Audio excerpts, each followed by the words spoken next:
What is up, guys? Today is a Saturday. It's been a while of me vlogging.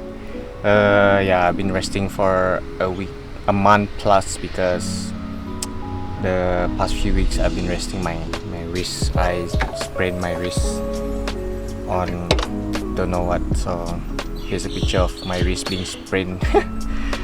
But then now we're back at it again.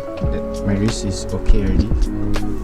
Yeah, as you all saw, that the bracket is in, the engine's already in, and then the engine bracket is in, so as the both side can't really see. But then now we have a big problem on the Jeep. My newest problem on the Jeep is because Jeep has constantly giving me never-ending problem is, as you all can see, the firewall on the Jeep is not flat. You can see there's like, it actually goes inside a little bit like that.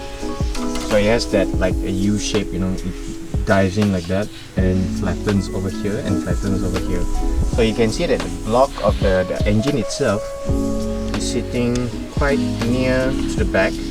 So that means what I did not consider before, that the screw point of the intake is actually very deep inside here.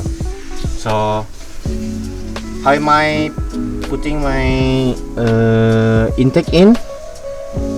No idea. So as you can see here, there's a bit of knocking that has happened here. That's because this area is blocking the intake.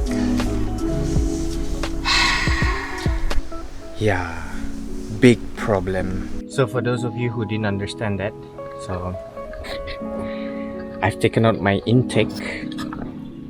So as you all can see, this is my original 1JZ intake manifold. So look, there's the screw point, and look at the firewall.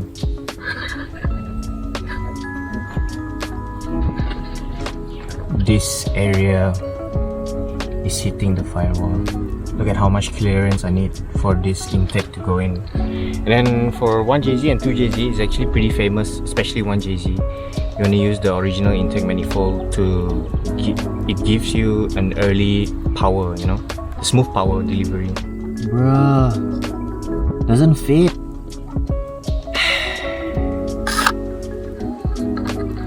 So the earlier plan was actually for me to knock with the hammer, but then I realized from knocking the hammer I basically have to knock it in for another 1 more inch inside. That's like impossible to do. I've spent hours and hours the other day knocking, and it only went in that much.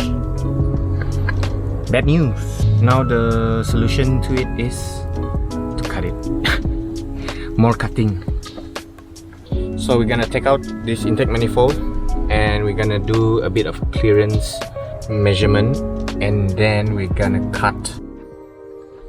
But you can see the exhaust manifold has been partially locked in, and you can see my wastegate pipe has been cut as well, just to clear the, what do you call this, the steering column, which connected to this steering box.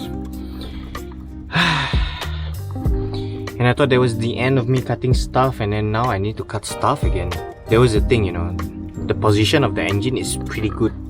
It was on point. It was close to the firewall, just how I want it to be, to make the front clearance for like maintenance purposes. And then of course the radiator and the fan is gonna be here. But then I totally didn't realize that the firewall was actually not flat. It was kind of like a little bit of ditch. Is it called ditch? Like an iPhone screen thingy, like it has the thing. So more cutting to do. Cut. And I thought this car was already getting close to completion. But I'll try my best to finish it up. Hopefully my hand doesn't get to me. So let's cut and measure some things up.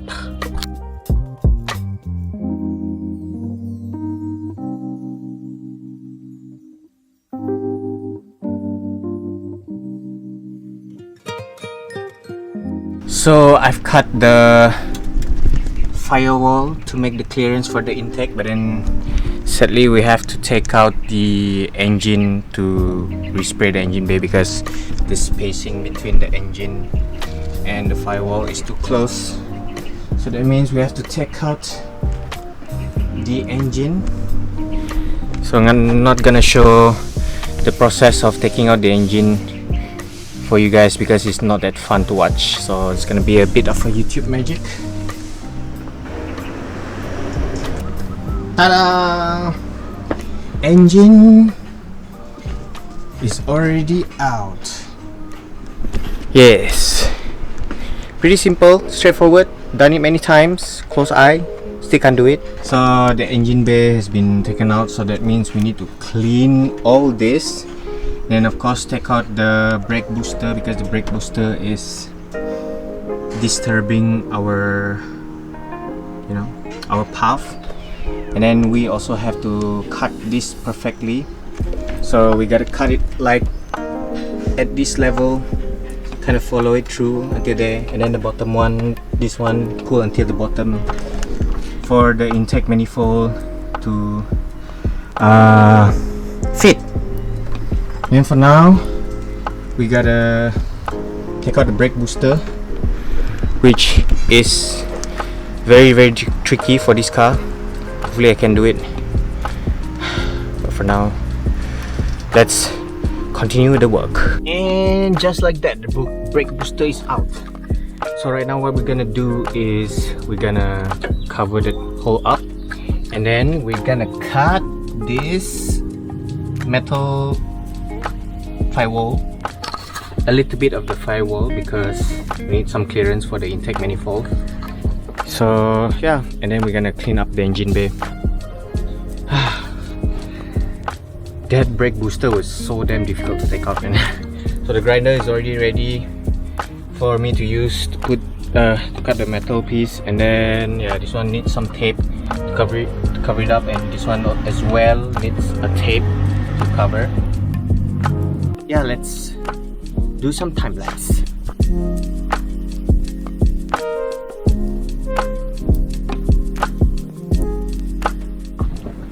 Sky does not look good.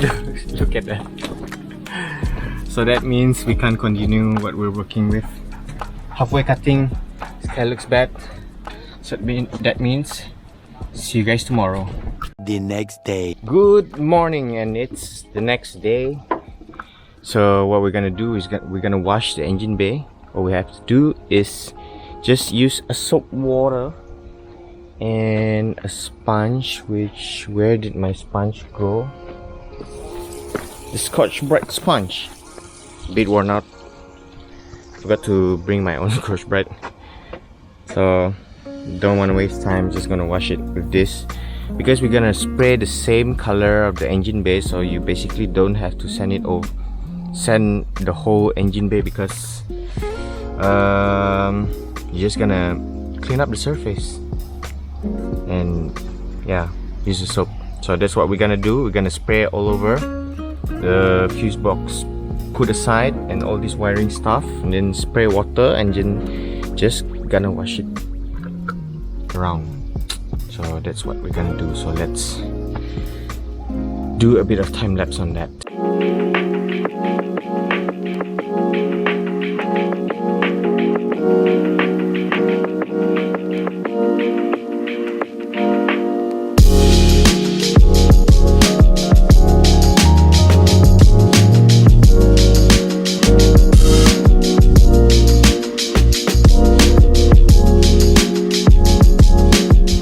So we have washed the engine bay, prepping the engine bay for a spray. Looks pretty good. So just wash it with a Scotch-Brite sponge. Very clean, quite clean. Some of the rusted area have to brush off with metal brush, maybe sanding, and then we continue respray. So yeah, that is the progress of the Jeep. Soon respray engine bay and then put back the engine of course my plan is to wash the engine before putting it in, because it's really difficult to wash an engine after you spray an engine bay, because the engine bay is gonna be dirty again if you're gonna wash it inside. That is the update of Jipra. And also not forgetting, we have a new partner, and it is a vape. This vape is our basically new product. Catch it on the local stores, and yeah, I'm not trying to promote vaping to underage, so make sure you're over 18. Buy the local stores. If you're under 18, don't vape. If you're gonna vape it over 18, but if you're not a vapor, don't vape. So catch it at the local stores. We have a few different flavor, 5 different flavors. This one is a blackcurrant grape, and it's my favorite flavor so far. Don't forget, follow our IG, check it out on the updates on it. So that is the update of Jipra. It's been a while since I updated Jipra because having a bit of health issue. Nothing much on the update of Jipra except for taking out the engine and preparing the engine bay for an engine bay respray. So yeah, hope you guys like the video. Don't forget, comment, like and subscribe, and I'll see you guys in the next video.